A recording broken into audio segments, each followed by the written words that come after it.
Nako, eto, kitang-kita sa camera. Okay lang ba talaga ang ating ombudsman? Ombudsman Rimulya ba?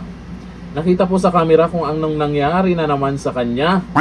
Sa mga kumakain dyan, pasintabi na lang muna. Meron tayong papanoorin na video tungkol po dyan sa Cabral Files. Pero, bakit tulo laway na daw siya? Ayon po yan sa mga nagkomento ha. At depende sa inyo kung anong makikita nyo sa video na to. Eto, ang video. Sabihin mo yun. Gagawin mong issue yun. Sa ticket. Teka lang. May nakikita ba kayo? Tuloy natin. Ganito gagawin mo lang yun, what?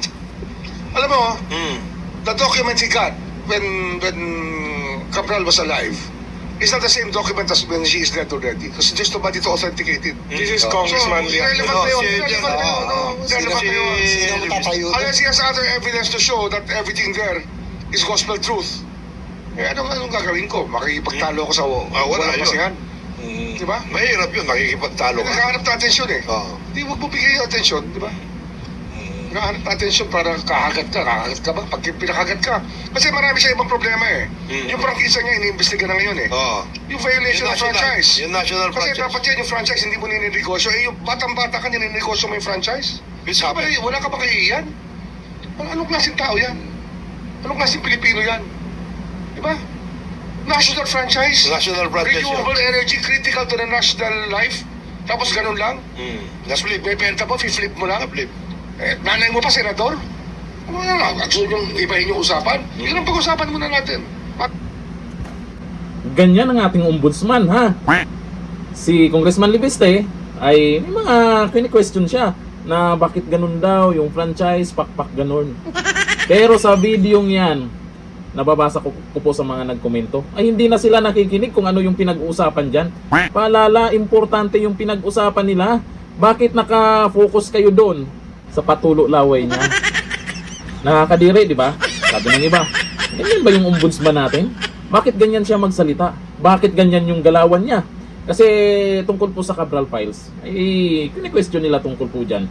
Kung pareho ba noon o ngayon na nangyari na kay Yusek Cabral, ganun din ba yung mga files na yan? Aba, siya yung nasa ombudsman, di ba? Paano yan paimbestigahan sa ombudsman o imbestigahan ng ombudsman? Eh ngayon pa lang, nagsasalita na siya kung ano yung sa tingin niya. Eh di, imbestigahan muna. Di ba kung ano yung katotohanan dyan? Titingnan muna kung ang totoo ba yung mga inilabas ni Congressman Libiste. Siguro naman para sa karamihan, totoo yun kasi may video naman na galing doon mismo sa opisina ni Yusek Cabral itong si Congressman Libiste para makuha yung mga files na yan. Binigay sa kanya, wala namang nakikitang sapilitan. Mag-uusap pa nga sila ng maayos. Kaya depende na po yun sa mga tao kung kanino talaga maniniwala. Depende na po yun sa mga tao kung naniniwala sila dito sa ombudsman po natin at kay Congressman Libiste. Doon sa mga inilabas po na listahan ni Congressman Libiste, marami pong pangalan ang nakalagay doon. Pero inaasahan po natin, marami silang masisilip kay Congressman Libiste. Marami silang sisilipin dyan kay Congressman Libiste. Baka kasuhan pa. At kung ano-ano pa. O kagaya ngayon, nag-umpisa na. Di ba? Yung sa franchise daw. Eh hindi po natin alam kung ano po yung katotohanan tungkol dyan. Kaya dito po, basahin po natin yung mga komento kasi wala sa topic tong mga nagko-comment dito.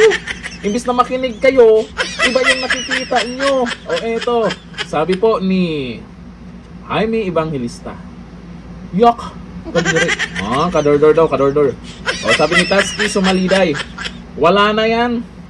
Tulo na ang law.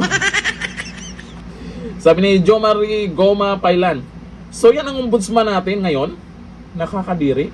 Di ba? Live ba yan yung video na yan? Kasi kung hindi live yan, baka naman pwede nilang inedit dapat nila yan, di ba? Siguro naman live yung video na yan. Kaya, sus, grabe. Kitang-kita talaga. Para sa akin naman, sana po ay okay lang ang ating ombudsman, ha? Okay lang sana siya. Kasi yung iba, may mga pinagdasal sila na ganito daw dapat. Para sa akin sana, okay yung ombudsman natin. Pag hindi siya okay, magpahinga na muna. Di ba? Pag nagpahinga na, siyempre, palitan na. Hanggang dito na. Thank you. Bye-bye.